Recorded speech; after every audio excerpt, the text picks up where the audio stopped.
Sometimes we do things to get out of a mess and end up creating another that messes with our hearts. Oh boy, this story starts right in the middle of a wedding. Venue paid, catering hired, bride all dressed up. But the groom, his mind was elsewhere, specifically in the back pantry of the mansion. If you love a good story, hit that like button and subscribe.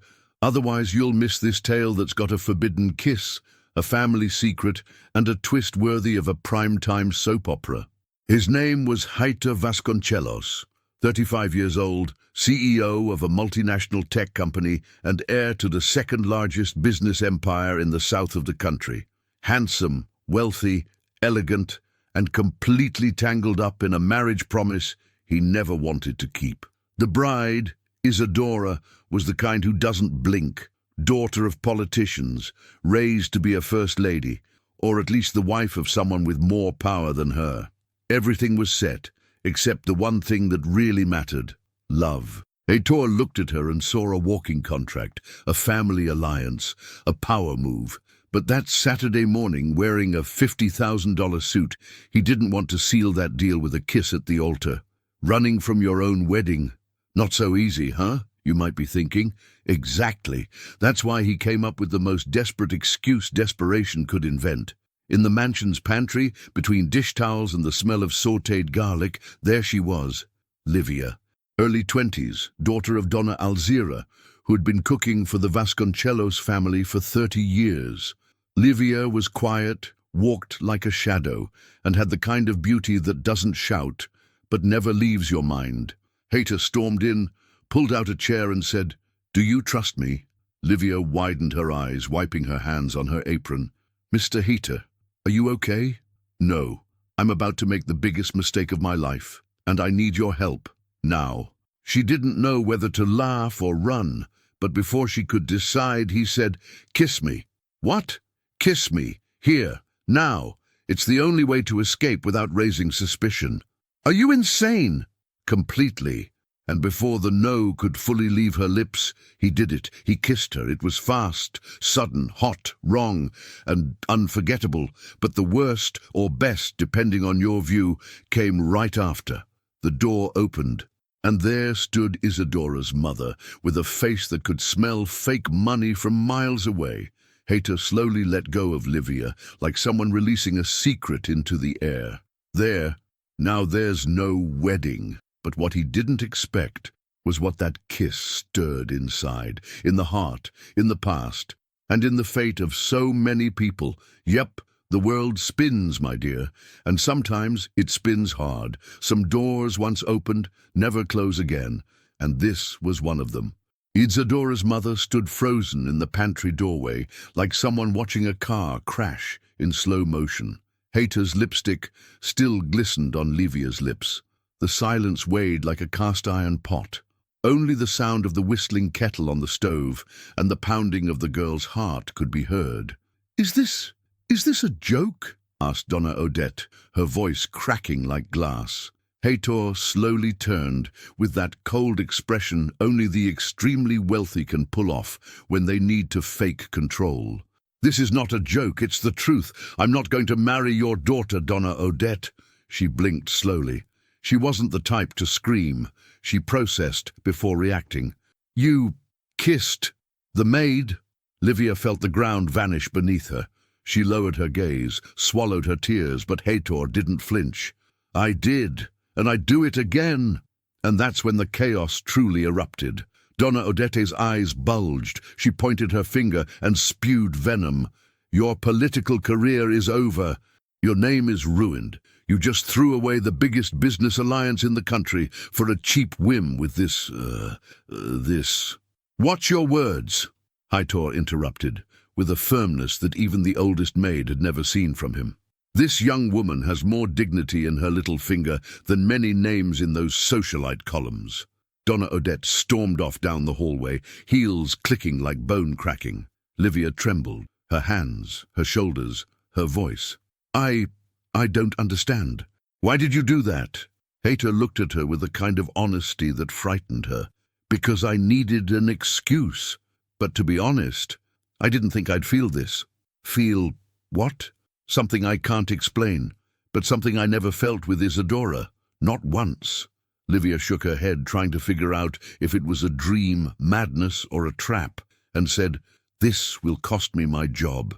It'll ruin everything for my mother." "It won't. I'll fix it.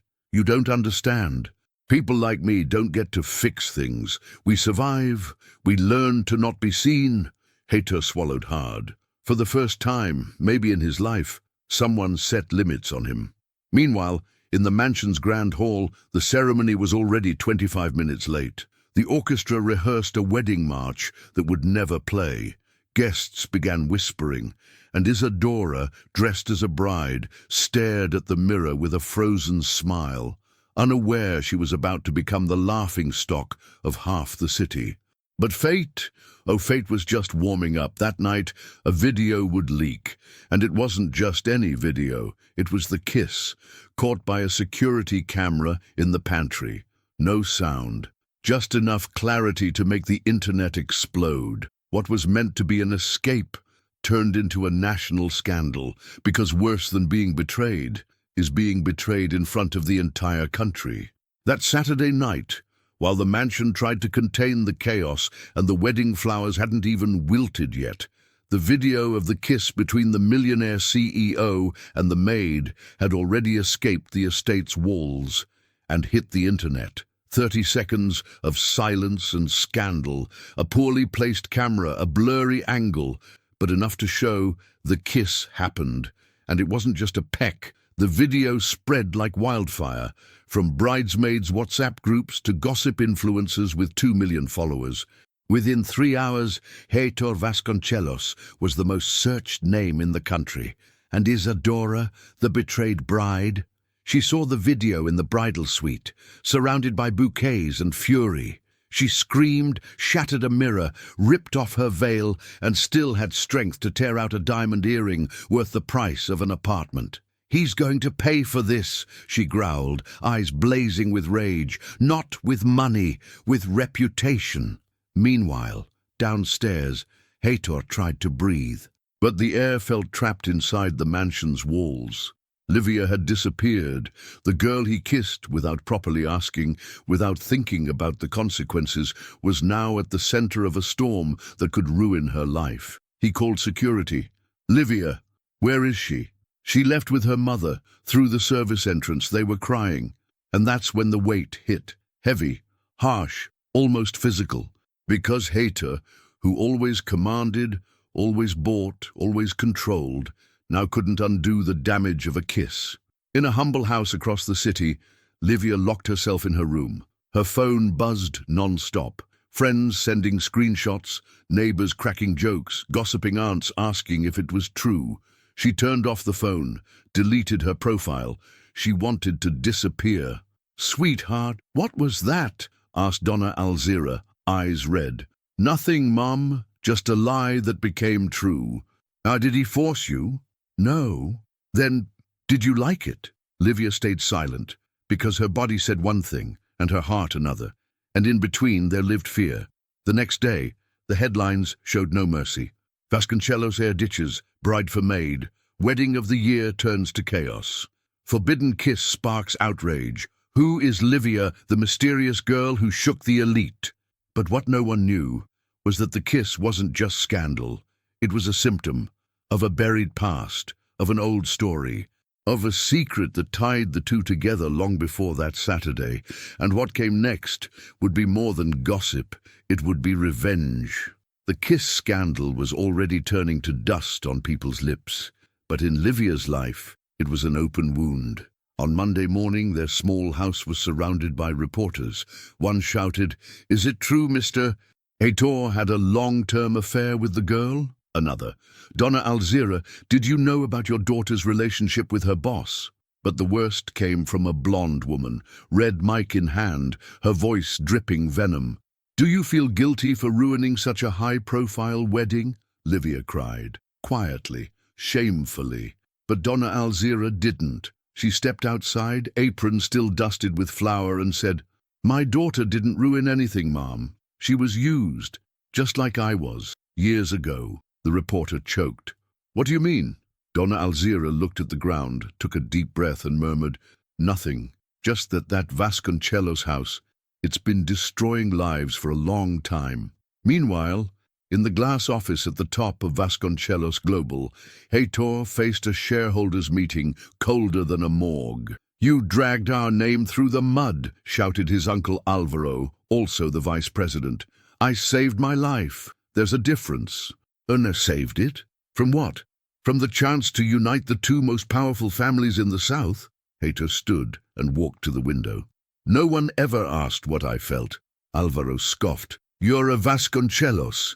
Feelings are a luxury for those without inheritance." Heitor pulled an old photo from a drawer. It was him as a child, next to a tall black man, smiling, wearing a gardener's uniform. "Do you remember Rubens, that worker who disappeared?" He didn't disappear. He was fired overnight, erased from company history, payroll, family records. "Why are you bringing this up now?" "Because he was Livia's father." Silence. Alvaro turned pale. "That's impossible." "I thought so too. But there's a letter he left, hidden in the greenhouse at the country house. And do you know what it says?" Heitor tossed the letter onto the table. Alvaro read it. His hands trembled. The words burned. "If one day my blood crosses theirs, let it be with truth. And may my grandchild inherit not just a name, but the right to know who they are." Alvaro crumpled the letter. "This can't get out." "It already has. Because truth, my friend, has long legs. And once it starts walking, there's no fence that can stop it." That same afternoon, Livia opened an old cardboard box at the back of her mother's closet. Inside, with yellowed photos and torn checks, was an envelope. No sender, no stamp, but with a newspaper clipping from 23 years ago. "Vasconcellos employee disappears after alleged affair with high society woman." And below, scribbled in pen, "She got pregnant, and the child has their blood." Livia trembled. "Mom, what is this?" Donna Alzira went pale. "It's what I always tried to hide. Because there are things we hide even from those we love. But fate always finds a way to open the boxes we sealed with pain. And now, it wasn't just about a kiss anymore. It was about a DNA that could rewrite an entire bloodline. When truth starts peeking through the cracks, the world rushes to lock every window. The morning after the kiss scandal and the letter's revelation, the Vasconcellos family activated every resource they had. Lawyers, PR specialists, and even a famous pastor to try to suppress the crisis. Heitor arrived at the mansion of his grandmother, Eleonora Vasconcellos, the matriarch of the lineage, a woman who seemed sculpted from ice and hairspray. She didn't smile. She didn't get up. She just pointed to the couch. "Sit." Heitor obeyed. She was the only person on earth he still obeyed. "Tell me this is all a performance, a marketing stunt, a strategy I just haven't figured out yet." "It's not." "So you kissed the maid, and now you're saying she's the gardener's granddaughter?" "I'm not saying anything. I'm reading what he wrote and listening to what my heart is saying, and it's telling me I need the truth." Eleonora turned away. "You're a Vasconcellos, Heitor. What you feel doesn't matter. What you represent does." "I'm not just that. Don't be foolish. You're an heir. You carry a name that built entire neighborhoods. What you feel will pass. What you carry won't." Heitor stood. "The problem is, we carry too much, even what was never meant to be ours. Lies, omissions, injustice." "The girl can't prove anything." "Yes, she can." "DNA?" "Not yet, but she has the newspaper clipping, the letter, and now, my word." That's when the matriarch raised her voice for the first time. "If you confirm this, you'll lose the presidency. The shareholders are already moving. Some want Alvaro in your place." Heitor smirked. "Maybe he fits better with the empire you all built." Meanwhile, in the modest neighborhood where Livia lived, 2 black cars pulled up silently. A man in a suit knocked on the door. Donna Alzira answered. "Mrs. Alzira? I'm with the labor prosecutor's office. We've received a report of coercion and psychological pressure following the video incident." "Coercion? From whom?" "From Vasconcellos Global. We were informed they attempted to bribe you into silence. Livia appeared in the hallway, hearing everything. May I speak with you as well? The man asked. Livia hesitated, swallowed hard. Yes. He pulled out a recorder. Do you believe you're being targeted? I don't know, but I feel like they're trying to erase me, as if I did something wrong for being kissed. Are you willing to seek justice? She looked at her mother, then at the peeling wall of their living room. I am, but not just for me, for a story that's been hidden far too long. Back at the mansion, Eleonora gripped the phone with restrained fury. Alvaro, it's out of control. If the Vasconcelos name shows up in court, we lose everything. Leave it to me, I'll handle it. How? The old-fashioned way. Oh, and just like that, Livia received a court summons, out of nowhere, informing her she was being sued for defamation, slander, and corporate image abuse. Heitor found out minutes later. He went to her building, went up without warning, knocked on the door. When Livia opened it, he looked like someone marked by pain. They're trying to silence you. I know, but they won't succeed. You speak like you're on my side. Heitor met her gaze. What if I am? She looked down. Do you think a kiss fixes everything? No, but it can start something. In that moment, it was the first time they shared silence without guilt. But they had no idea. Someone upstairs had been listening, and that someone had a lot to lose if the truth came out. There's a pain you can't explain. You just feel it. It just sinks you. Livia stayed up all night, sitting on the edge of her bed, eyes open, world shut down. On TV, commentators debated her life like it was a soap opera. Was it staged? Was it love? Is she a poor girl scheming or a rebellious heir spiraling? Online, the nicknames didn't hold back. The Maid's Kiss, the CEO and the cleaning lady, Cinderella of chaos. And on her phone, even turned off, she could still hear the echoes of messages. Disgrace to the family. You threw away your one shot at being someone. He'll leave you and move on. And you, back to scrubbing bathrooms. Donna Alzira on the other side of the door heard her daughter sobbing softly, then knocked. Sweetheart. Silence. I know you don't want to hear anyone, but listen to your mother. No response.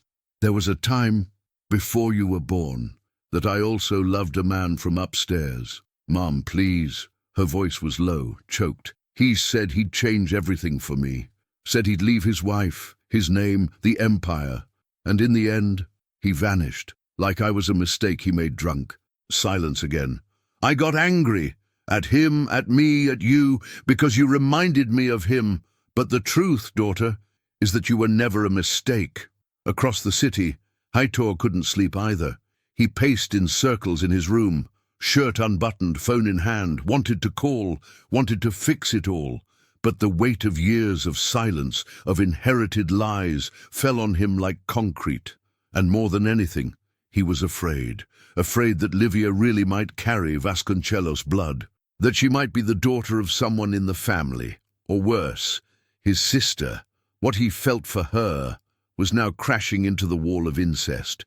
He opened the drawer, took out Ruben's letter, read it again, looked for clues, names, dates, anything to confirm if that man, the gardener, was truly Livia's father, or just part of a deeper, darker plot. But the letter only said, she got pregnant. But it wasn't the woman who loved me. It was the woman who loved my boss's power. Heitor slammed his hand on the desk, because now anything was possible. Even that Livia's mother had been involved with another man in the family. Maybe Alvaro, maybe even Heitor's own father. And if that were true, was what he felt wrong? The phone rang. It was Isadora. He almost didn't answer, but he did. Hello. You destroyed my life. I destroyed a lie. You don't know what you've done, Heitor. It's not just about me. It's about what's coming. What's coming? A real scandal. The kind that stains blood, not just names. The call dropped. Heitor froze. At the bottom of Ruben's letter was a second page, stuck to it. He hadn't noticed before. He peeled it off carefully, and there, in trembling handwriting, was a name. E.V. Eleonora Vasconcelos. the matriarch, and a line, "What she did to me wasn't just rejection, it was punishment, and that punishment stayed in her womb." Hator almost dropped the letter. Because if that was true, then Livia wasn't the gardener's granddaughter. She was the granddaughter of the most powerful woman in the family, and maybe his cousin. Outside the rain poured hard, and inside both their souls it poured too. Because some kisses become memories, but others become curses. Some memories we hide so well, we forget they're still alive. But memory, it knows how to wait. It was late afternoon. The sky was grey but dry. The air smelled like something old, like a melancholy Sunday and damp earth. At Livia's house, silence reigned. The TV was off. Her mother was asleep on the couch, and she sat on her bedroom floor with a cardboard box in her lap. A box she had never opened. On the lid, written in pen, Grandma Rita's things. Her grandmother had died a few years back, leaving more saudade than inheritance. She was a midwife, a healer, one of those women who knew more than most doctors out there. Livia opened it slowly. Inside, just trinkets, a crooked medal, a stained handkerchief, a broken rosary, and photos. Lots of photos, some too old, people she didn't recognize. But one caught her eye. A blonde boy, chubby cheeks, with a crooked smile and a loose tooth. Next to him a little girl with braids, darker skin, wearing a floral dress and 2 scraped knees. On the back of the photo written, "Tico and Little Ant, Summer 2002. Livia frowned. That image sparked something inside her. She looked in the mirror. It was her, maybe 5 years old. But the boy? She stared at the face, the crooked smile, the mischievous eyes. And then she remembered. Tico. That's what she used to call the boss's son at the beach house where her mother worked during summer vacations. She was just a kid. So was he. They played in the garden, tossed pebbles in the pool, shared popsicles and secrets. He was the one who gave her the nickname Little Ant. "You're tiny, but you bite hard," he used to say, laughing. Livia covered her mouth. It was him. The boy in the photo is Hator. On the other side of the city, in the company's archive room, Hator was flipping through old HR files, trying to find anything on Rubens, the gardener who disappeared. But what he found was a personnel record with a photo, name, and a handwritten note, transferred after altercation with Mrs. E.V. Next to it, another paper. A birth certificate, faded. Mother's name, Alzira dos Santos.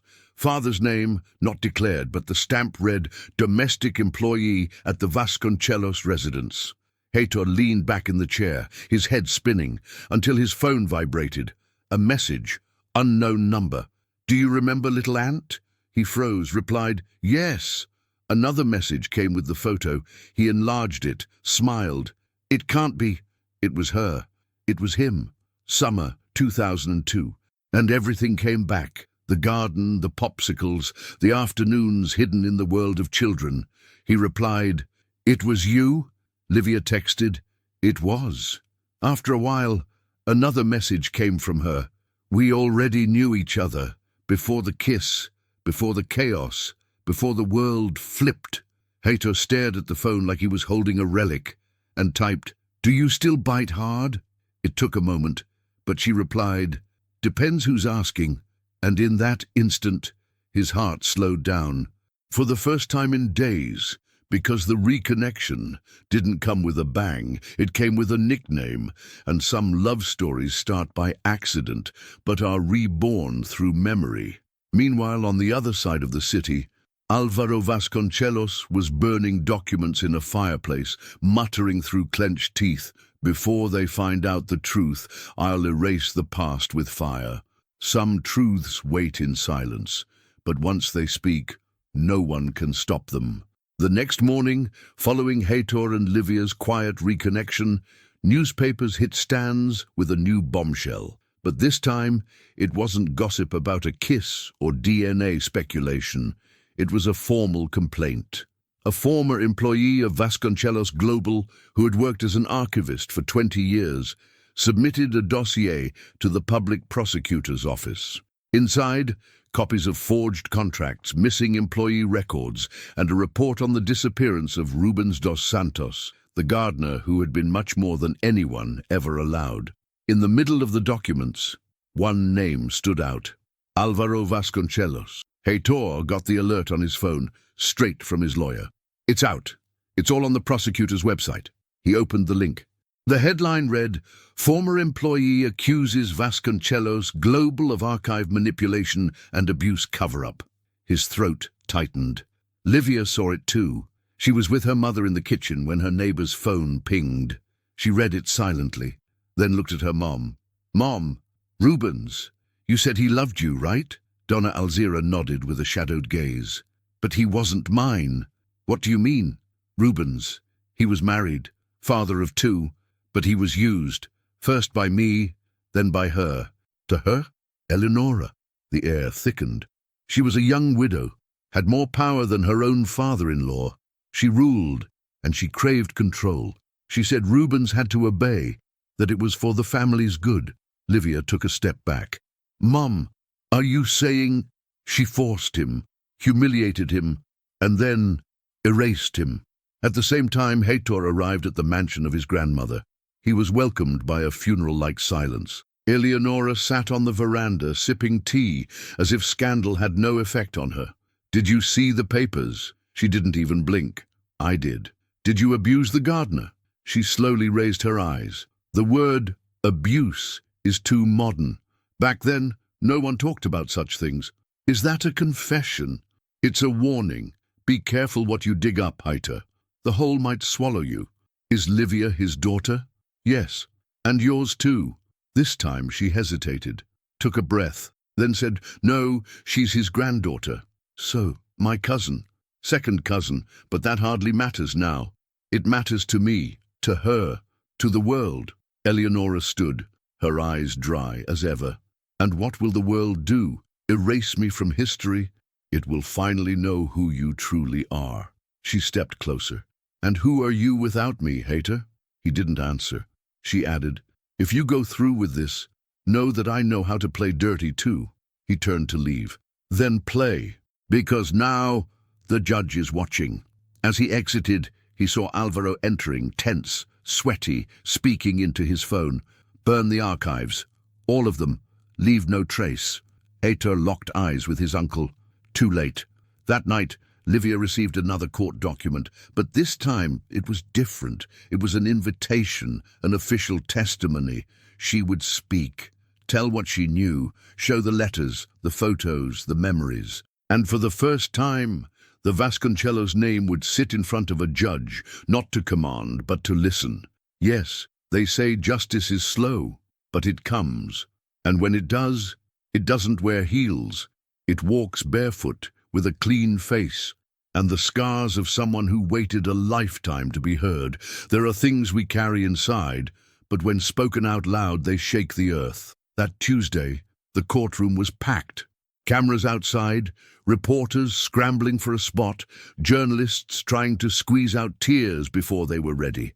Livia walked in with her head held high, but inside, she was a storm in a desert. Heitor was already there, sitting, quiet. No expensive suit, no air of superiority, just him and the fear that she might back out. But she wouldn't, because for the first time her voice would be heard, without interruption. The judge, bald and tired, adjusted his glasses. "Miss Livia dos Santos, you have the floor." She took a deep breath. "I grew up believing my place was in the background, that my name belonged in small print, that my mother was a shadow in someone else's home, and I a shadow of hers."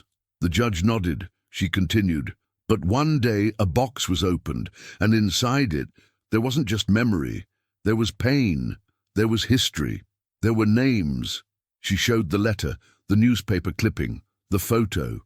This man, Rubens dos Santos, he was the gardener. He disappeared without a trace, and now I know he vanished because he knew too much. Across the room, Álvaro was drenched in sweat. Heitor stared at him. "He was silenced," Livia said, "because he was inconvenient, because he dared to love, or because he dared to say no." The judge reviewed the documents. An expert confirmed the letter was authentic. The handwriting, the date, everything matched. My mother was used. He was erased. And I was forgotten. She looked ahead. But I'm no longer a shadow. I'm no longer silence. At that moment, the Vasconcelos defense attorney raised his hand. Your Honor, we would like to question the veracity of the alleged blood ties. The absence of a DNA test prevents any definitive conclusion. The judge turned to her. Miss, are you willing to take the test? Yes. Heater stood up. So am I. A wave of murmurs swept through the room. Voluntarily, he added, because the truth doesn't scare me. What scares me is continuing to be heir to a lie. The judge postponed the hearing for 30 days until the test results were ready. Livia left the courtroom, like someone who had crossed a river without knowing how to swim, but with the certainty she had reached the other side. Outside, journalists bombarded her with questions. Do you love Heitor? She stopped. I don't know what this is. I just know that when I'm near him, my voice feels stronger. Heitor followed her, tapped her shoulder. Thank you for not running away. I've been running from myself for too long. They looked at each other for several long seconds. No kiss, no hug, just eye contact. And sometimes that says more. But across town, Donna Eleonora sat alone in a dark office. An open envelope lay on her desk. Inside it, the result of a secretly performed DNA test. She read it, swallowed hard, and told her butler, call Alvaro. Now, before the world finds out that the daughter he had that night was with the wrong woman. Yes, the truth not only had a name, it had a father. Some people become fathers by surprise, and some, not even then, do they step up. That night, while the world slept and the media rested their flashbulbs, Alvaro Vasconcelos entered through the back door of his mother's mansion, sweaty, nervous, reeking of fear and old whiskey. Eleonora was waiting, holding the envelope. She's your daughter. He froze. That's impossible. I had a strand of her hair tested from my chair the night she was here. The lab confirmed it. 99.9%. This has to be a mistake. The mistake was you. He sat down, his hands trembling. But how? It was that summer, at the country house. You said it was just fun, remember? That no one needed to know. He ran his hand over his face, gripping his temples. She was just the cook's daughter. And now she's your daughter. My God. Don't bring God into this house, Alvaro. There's nothing holy about this. Silence. She stared him down. The question now is, what are we going to do? Deny it. Too late. We'll claim it's fabricated. The test was tampered with. It's a political plot. You don't get it. Heitor already knows. What? He doesn't know you're the father, but he knows she's family, and he's digging. Alvaro stood up as if the floor had caught fire. He's always wanted to take everything from me. Always. It's not about that. Yes, it is. He wants my position. And now he has the perfect excuse. Eleonora rose slowly, walked to the bar, poured 2 fingers of liquor. Maybe it's time you realize that what you did comes with a price. What are you going to do? Nothing. What do you mean, nothing? Because the one who's going to act now is her. And across the city, Livia lay on her bed, staring at the ceiling, unaware that a flood of truth was crashing toward her that very night. Heitor sent a message. I need to tell you something. In person. She replied. Now? Yes. Meet me at the park near your house. 30 minutes later, under the yellow street lamp and the hum of crickets and old engines, they met. He looked serious, exhausted, but his eyes were more alive than ever. What is it? I found out who your father is. Livia froze. What do you mean? It's not the gardener, it's not Rubens. Then who? He hesitated. Alvaro, my uncle. She stepped back. No, it's true. My grandmother confirmed it. There's a test. Everything. She sat on the bench. The air was gone. So, you and I aren't direct relatives, but we're from the same tree. She began to cry, quietly. I was his mistake. No, you were his secret. And now, you're the truth that will set everything free. She looked at him. And you? What will you do? He took a deep breath. Tomorrow I'm filing a lawsuit. Not just for the name, for justice, for your mother, for you, for everything they hid from us. And your family. They'll face the consequences. She smiled, a sad smile, but a free one. And do you still want to know if I bite hard? Now I want to know if you can fly, because I'm ready to fly with you, if you want. She didn't answer. She just rested her head on his shoulder, and there, in the quiet of the park, love found a new place to live. But at the top of the Vasconcelos Global Tower, Alvaro was making a call. Get everything ready. I need to leave the country for a while. And the company. Let it burn with them. Because those who fear the truth would rather run than ask for forgiveness. Some names shine in neon lights, some sign contracts, and some weigh like chains. That morning, the headlines splashed across every newsstand. Vasconcelos scandal. Heir exposes illegitimate daughter and takes down entire board.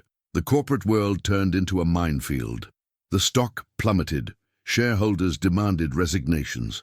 And for the first time in decades, the name Vasconcelos didn't mean power, but shame. At the company headquarters, cameras filmed Alvaro, leaving with a hood over his head and a suitcase in hand, escorted out by 2 private security guards hired by the new board.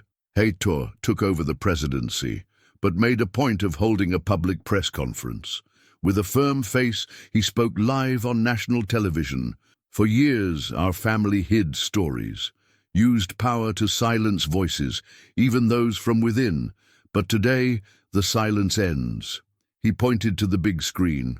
There appeared a photo of Rubens dos Santos, and next, a photo of Livia. This is Livia. She carries the strength of 2 worlds, the blood of labor and the right to truth. The audience applauded. Some didn't understand it all. Others understood everything. Livia watched from home, eyes full. Donna Alzira held her hand. Your father never held you in his arms. But now, the whole country sees you, my daughter, the way you deserve to be seen. Beep. At the end of the press conference, Heitor took a deep breath. Vasconcelos Global will be restructured, and a portion of the profits over the next 10 years will be directed into a support fund for children and grandchildren of former employees who were harmed, silenced, or excluded. Because inheritance is more than money, it's responsibility. As he walked out, a journalist asked, "And what about you? How do you feel taking all this on?" He gave a half smile. "I feel light. Because when you release what was never yours, your heart learns to fly." Elsewhere in the city, Donna Eleonora watched the press conference with an untouched glass of tea in hand, alone, because those who live to control die in solitude. She turned off the TV and murmured, "He broke the chain. Damned or blessed." That same afternoon, a letter arrived at Livia's home. Inside, an envelope with the company's crest, and a proposal, not for money, not for a job title, but for a seat on the board. "He wants you on the inside, daughter," said Donna Alzira. "Why? To change what you can, from within." Livia stayed silent. Later she went to the garden outside her apartment building where Heitor was waiting. He opened his arms. She didn't rush to them. "You don't need me, Heitor. Maybe not, but I want to walk beside you." She took a deep breath. "I still don't know how to love without protecting myself. Then we'll learn together." Livia looked up at the sky. "My father denied me his name, but I choose now which name I carry." "Which one?" She smiled. "Mine." And then she embraced him. It wasn't the end. It was just the beginning.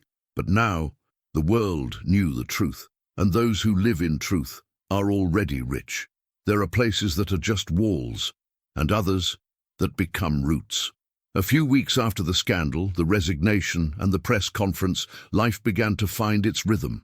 Not like before, like never before.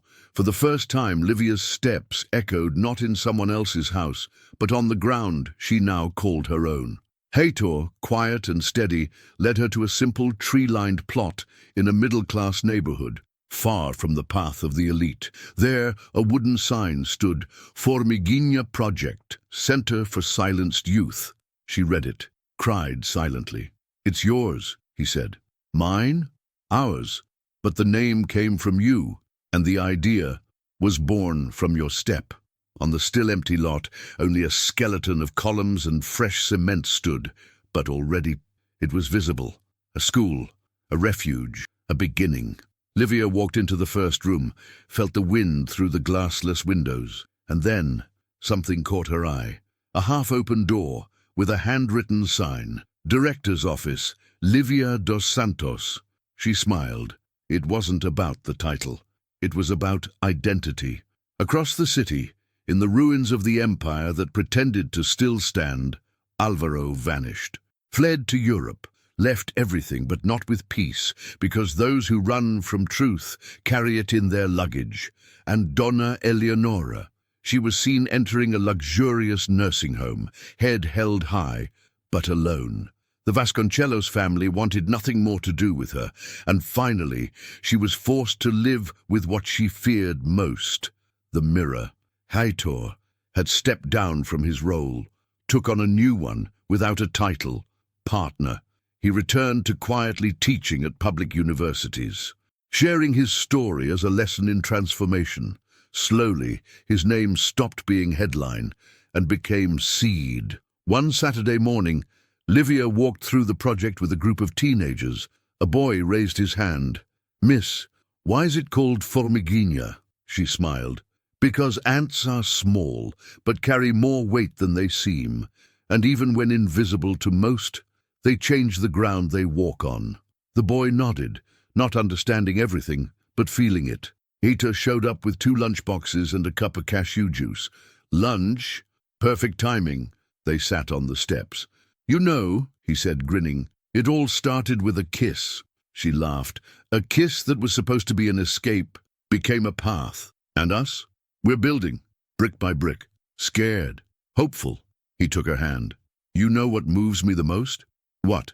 "Not that the scandal passed, but seeing you here, whole, in your name, on your ground." She breathed deeply. "It took me a long time to realize I could be the protagonist of my own life. And now you are." Inside, children laughed. Outside, the sun warmed the white walls of the new building. And there, between the pain and the new beginning, something bloomed that no money in the world could buy: belonging. Because some people are born invisible, but were never meant to live erased. Some things can't be bought with money. They're paid for with truth. 3 months had passed since the Formiguinha project officially opened its doors. The community embraced it. Children laughed. Young people wrote. And for the first time, a new generation was growing up without fear of existing.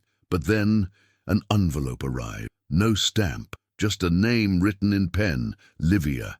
Inside was a key and a note. "House 14, Villa das Pedreiras. Come when you're ready." She showed it to Heitor. He offered to go with her, but she said, "This door, I need to open alone." It was an old neighborhood, almost forgotten, the kind the city never advertises. Low walls, the smell of wood-fire coffee, and neighbors sitting on their porches. House 14 was simple. A wooden duplex, faded paint, and a creaky porch. Livia opened it. The air smelled of dust and of the past. Inside, an elderly woman with a headscarf and time-worn eyes smiled. "I knew you'd come. Who are you?" "I'm Rita. I was your father's friend." "Rubens?" She nodded. "He left this for you. For when you were grown, if life allowed it." Rita handed her a small iron box, padlocked. The key was the one from the envelope. Livia opened it. Inside, a necklace. Simple, a pendant in the shape of an ant, and a note, folded 1,000 times.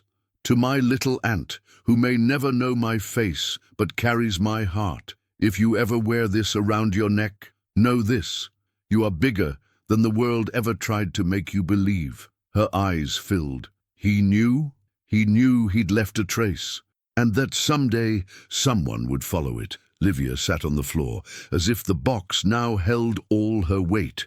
"Did he die?" "Yes, not long after being fired.